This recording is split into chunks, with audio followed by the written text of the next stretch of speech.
Now, when you were when you were testifying, did you find your credibility questioned at all?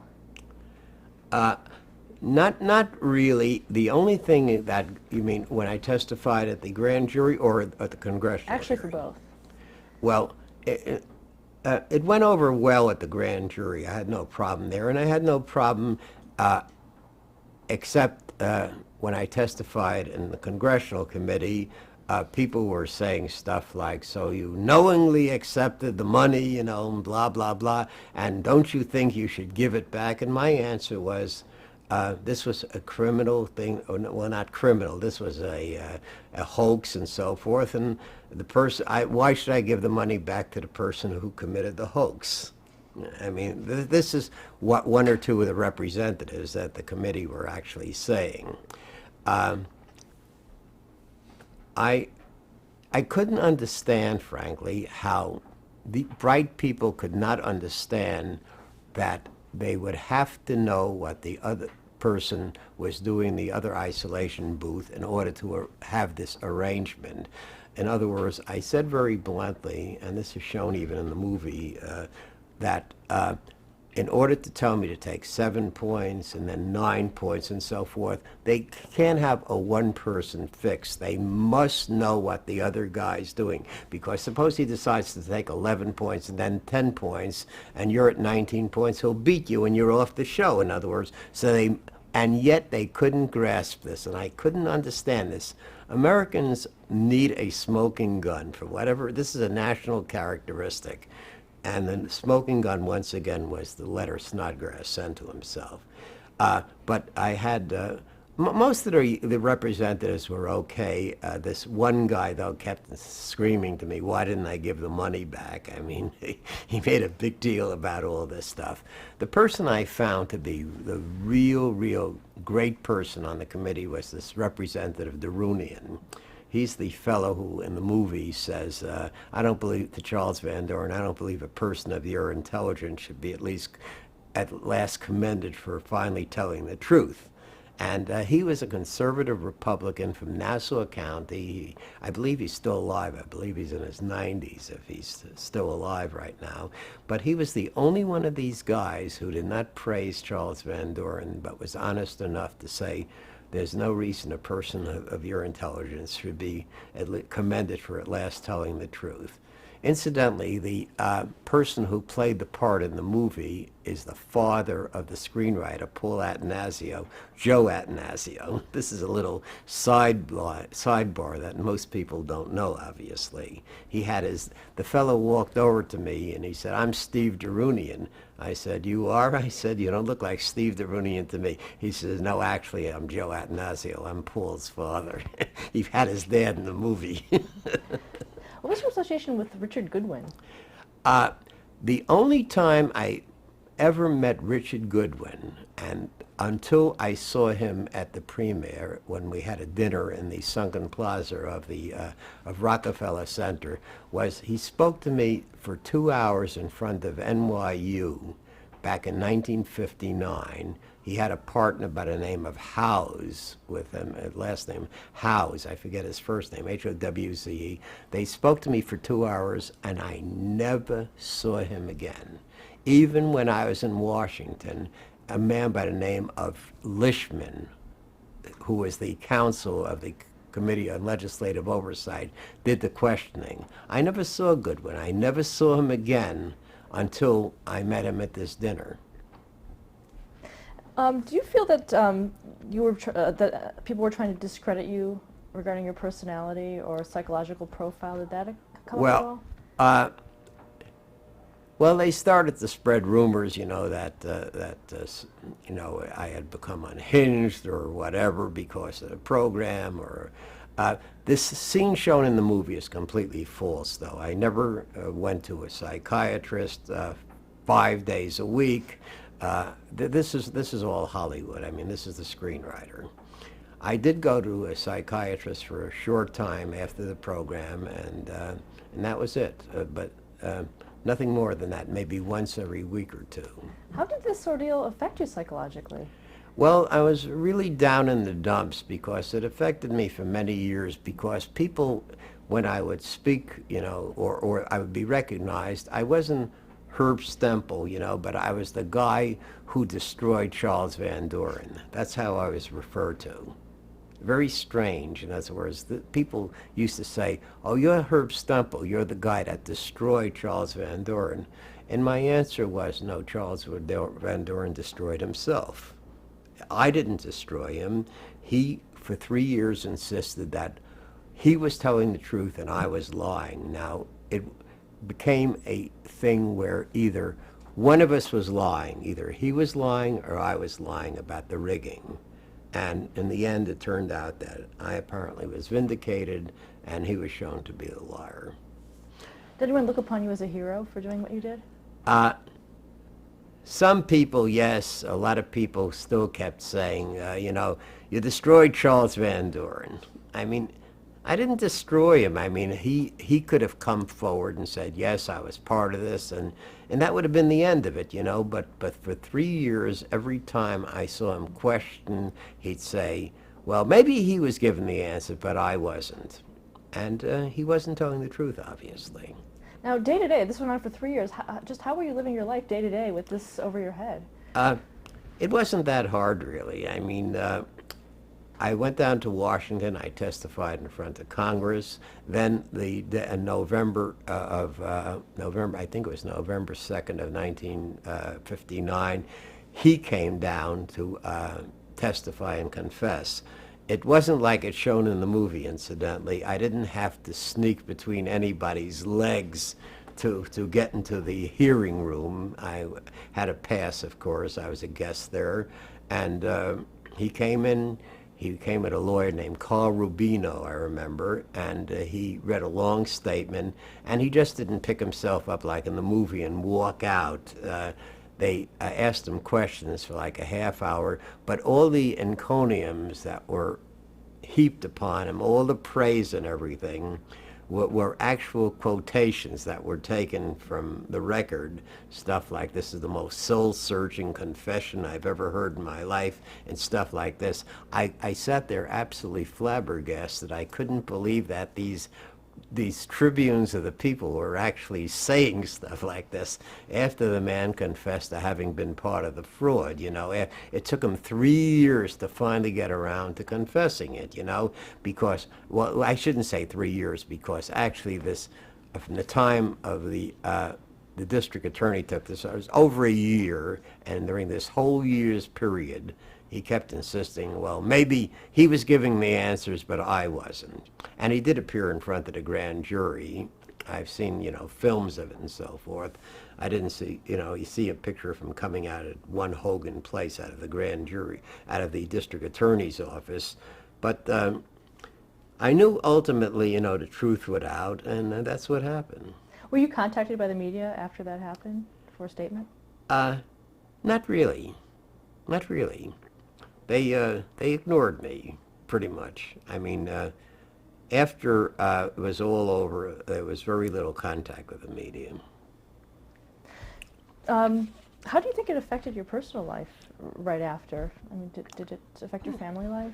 Not very much. Not very much, except that my relatives sort of, for a little while, treated me like a pariah, that I had given the family a bad name or something like that. But it's c'est la vie. I mean, it's the way it was. Did you talk about it openly at first? How do you mean that?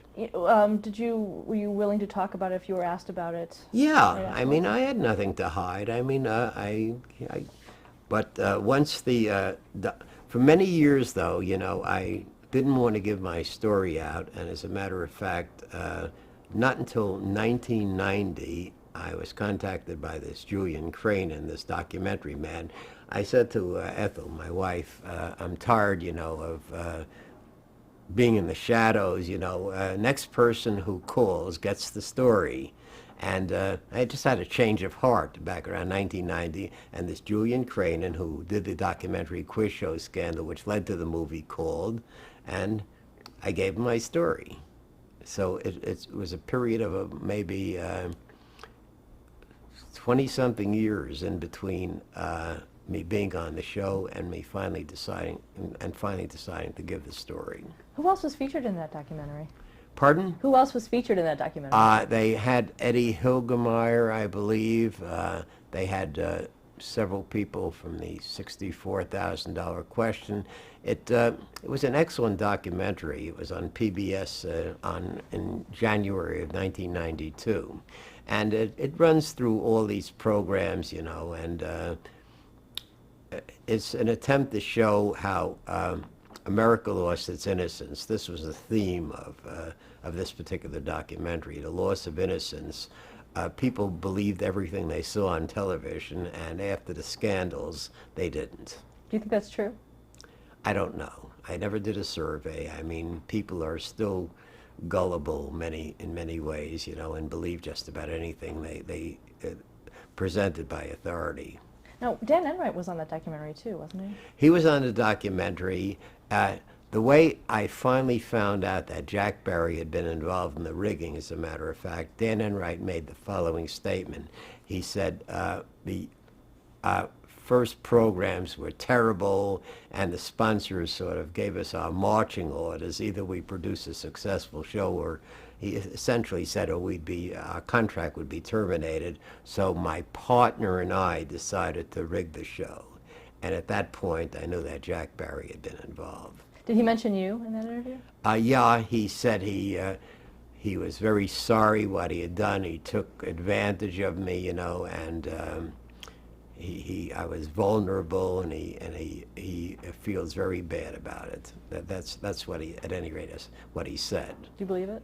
No, I believe he feels bad that I exposed the show. That's my real belief. Talk a little about, you've been talking about the movie Quiz Show as we've been going on, but talk about your involvement in that. I was told that I would be the consultant for this movie. It was a Robert Redford movie. Julian Cranen, who produced the documentary, was one of the producers. One of my daughters, as a matter of fact, is very perspicacious. When they were discussing casting the movie, she does improv theater, and she predicted that John Turturro would play my part. I don't know how she knew it, but she's called up and said, John Turturro will be playing Herbert Stempel in this movie, and she was right. At any rate, I was on the set twice. I was the consultant, but I was only called one time by John Turturro to ask me about something major. Also, this was a docudrama, the movie itself. It was not a documentary.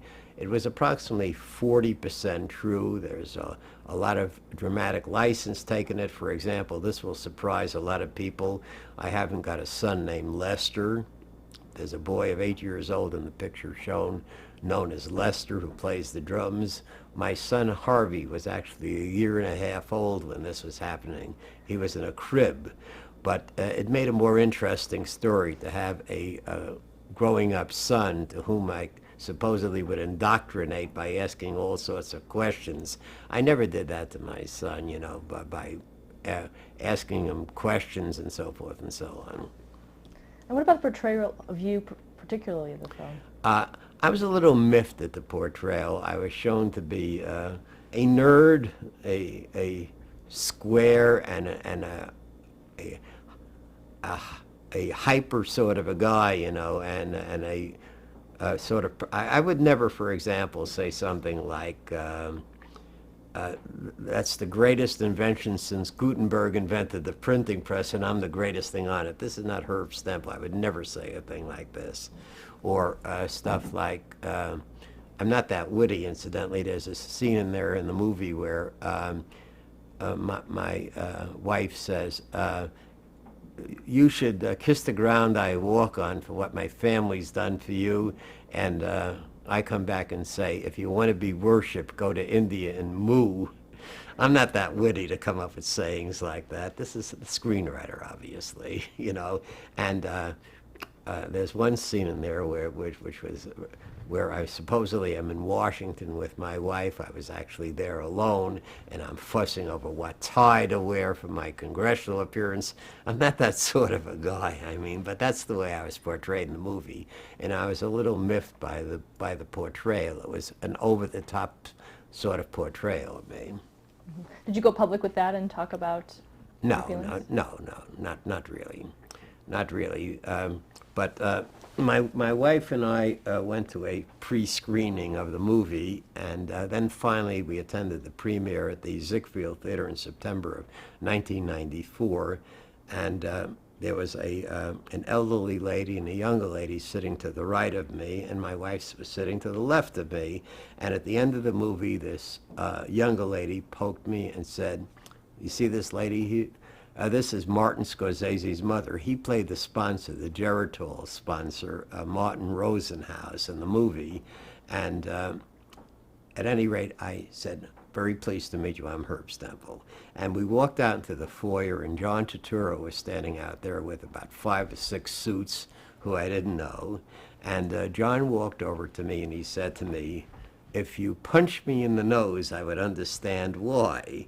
And of course, I had seen a pre-screening in August, a few weeks before, and I didn't want any trouble. I realized he had played me over the top and so forth. But he's an actor. He's told by the director Redford to play a certain way, and that's how he played it.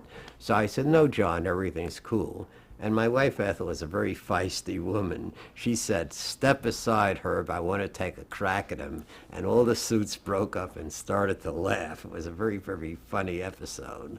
And John himself started to laugh, It was very funny. Did you meet Robert Redford too? Yes, we were on the set twice.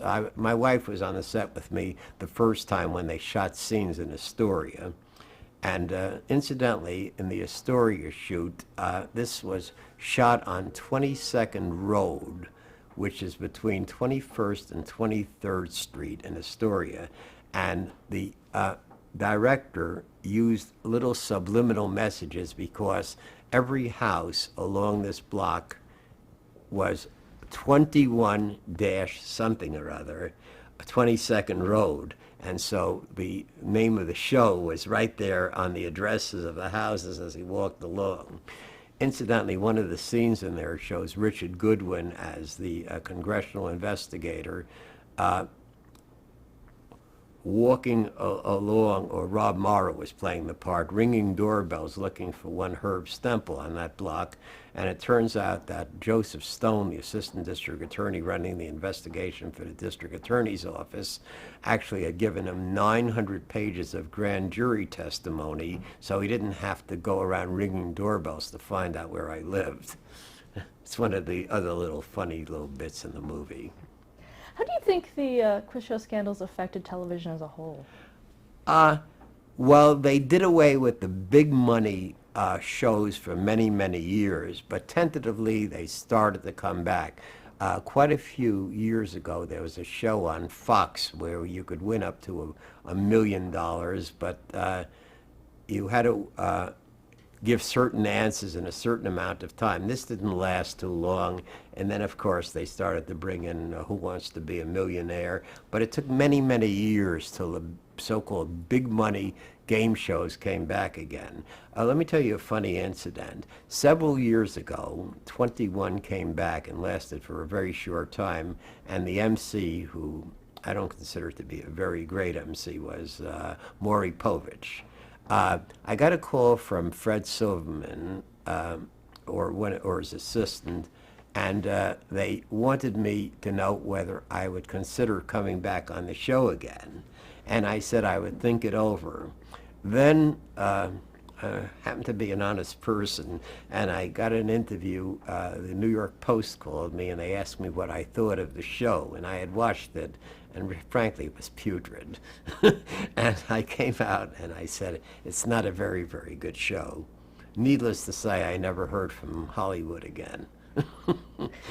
They never called me again. Is it true that you also issued a challenge for Jeopardy? Yeah. A friend of mine who I work with at the Department of Transportation, who's the permit supervisor, told me they were having tryouts for Jeopardy in Atlantic City. So in February, I forget exactly, I believe it was 95, I went down there with my wife and I took the preliminary test, which I did fairly well on, and they told me to come back next month. I came back in March. They had 50 answers, and you would have to supply the 50 questions. They showed you Alex Trebek on the monitor, and I believe I had 48 right out of the 50. At any rate, I walked in there, and a fellow walked over to me, and he said, "I can't believe it. Let me shake your hand of a living legend, you know." But I knew I wasn't going to make it when the following happened. They hand me an application form, and it says name, address. This was after you actually took the test part, you know. And it said, "Have you ever been on a game show before?" And I had to put down, yes, 1956, 21. I knew I was going to be a dead pigeon after that. At any rate, they test you as far as the buzzer is concerned, and they want to see who's fast on the buzzer. Well, I met two fellows down there. They had been trying to get on for 7 years, and finally they made it and got on. And they went out to California to be taped. One of them made $19,000, and his friend made $19,200. And this Brian Flanagan told me, he mentioned the fact they had met me at Atlantic City, and he said one of the producers on Jeopardy said, "We're never going to have that guy on this show." And so I just shrugged my shoulders. It's another little episode in my life. What can I say? But he was very vehement about it, according to what Brian told me. But I did try out for Jeopardy in 1995. Are you familiar with the Stempel law? It's an unofficial designation of some law. Yes. They're called the Stempel laws. They're studied in law school. Unfortunately, in my opinion, from what I understand, the penalties are very light. There's something like a $10,000 fine, and I believe a maximum of I don't know, a year in prison or less than that or whatever. But at any rate, they really have no bite to them. But they are referred to as the Stempel laws. Yeah. Do people still come up to you and talk to you about what happened?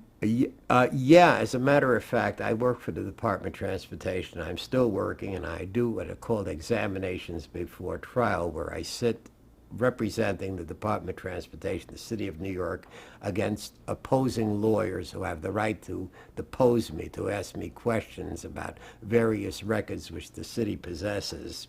And many times I get recognized, and the younger lawyers especially will say something like, "Are you the real Herb Stempel?" You know, something like that. And I say to them, "Well, I'm certainly not John Turturro." And that always gets a big laugh from the other lawyers who know me. But I've dealt with thousands of lawyers in my 18 years of working for the Department of Transportation. And many of them, you know, ask me to tell them the story. And, you know, I try to keep it short, though. You know, I don't want to go into too much detail because the story itself, you know, it takes a half hour to tell, so I only have a limited amount of time. So I run, in many cases, you know, I try not to tell it. I just give them the bare bones, in other words. You're listed in the phone book. Do you get random calls? Oh, letters? yeah. This is the strangest thing. Every time quiz show is shown on television, invariably the phone rings and some character at the other end says, "What picture won the Academy Award in 1955? It happens constantly. It's sort of died down recently, but there was a while there when every time the picture was shown, the phone would ring. Invariably, somebody would ask, "What picture won the Academy Award in 1955? Would you answer them? The answer is I'd say, "Yeah, Marty," and say good night and hang up on him. What do you think is the legacy of the quiz show scandals as a whole? It's become part of American history. I mean, I can't say it was a turning point as far as television is concerned, but I don't really know how much impact it really made on television, aside from having shunted these big money quiz shows off for about 15, 20 years or so or more. I don't know how much of an impact it really made. I don't know whether it changed anything drastically. I mean, television today is 100 channels, 24 hours a day, 7 days a week. I mean, there is just so much material on there and so much junk, you know. I really don't know how much it's really changed. You're definitely now a part of history. How would you like to be remembered? Uh, just as the person who blew the whistle on the big money game shows. Period. Well, thank you very, very much for sharing your story with us. Thank you very much for having me share it with you. Okay. Okay. This is a picture of myself when I graduated from elementary school. The year was 1940, and that's my graduation picture.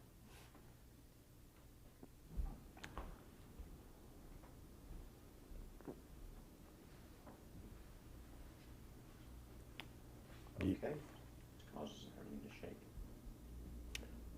shake. This is a picture of me and Jack Barry when I was on the program 21. Jack Barry asked me questions, and I'm standing in one of the isolation booths on the set of 21. That's really it.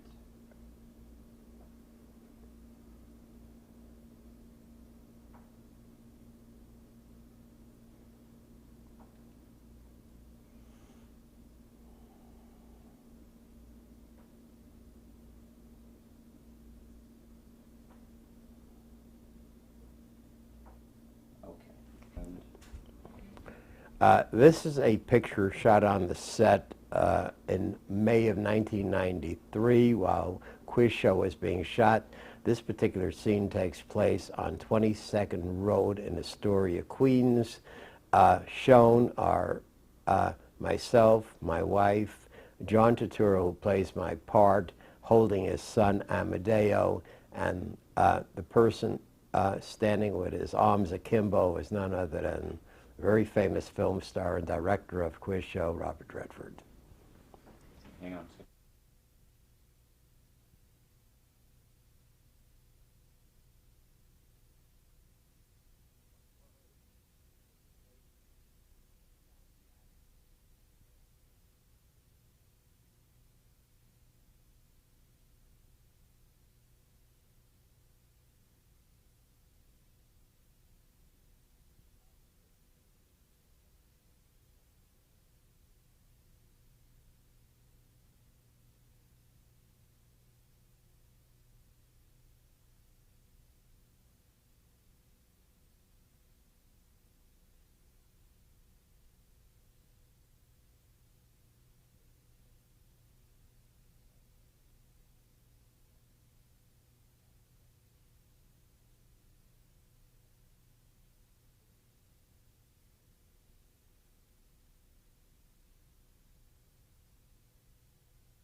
The one we just did.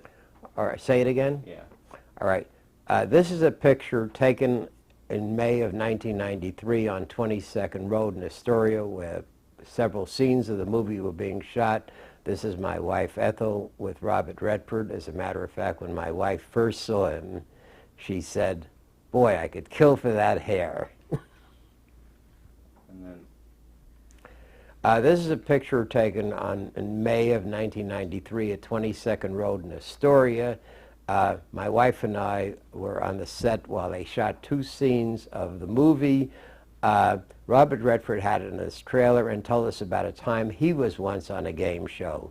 Back in 1960, he was studying at the American Academy of Dramatic Art in Manhattan, and his wife Lola worked in a bank on Wall Street and was pregnant and got fired out of her job.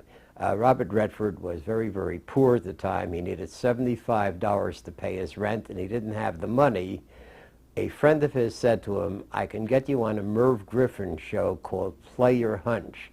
This is a show where people are behind curtains, three people, and, for example, the MC says something like, one of these people is the contestant's twin brother, and it obviously wasn't Robert Redford. At any rate, he came out of from behind the curtain, came down. Merv Griffin shook his hand, said, "Thank you very much for being on the show, Mr. Redford, and now for your prize." And instead of giving him the $75, which he needed to pay his rent, he was given a fishing rod from Abercrombie and Fitch, which he needed like the proverbial hole in the head. At any rate, he got the money together, and many years later, he got a call from Merv Griffin saying, "Bob, you've become a very successful actor now. I'd like to have you appear on one of my shows." And according to what Robert Redford told my wife and me, he said to him, "If you can tell me the first time I ever appeared on television, I'll show up on one of your shows." And obviously Merv Griffin didn't have a clue. And Robert Redford told my wife and me, after this little episode, he decided that he was determined to make a movie about game shows.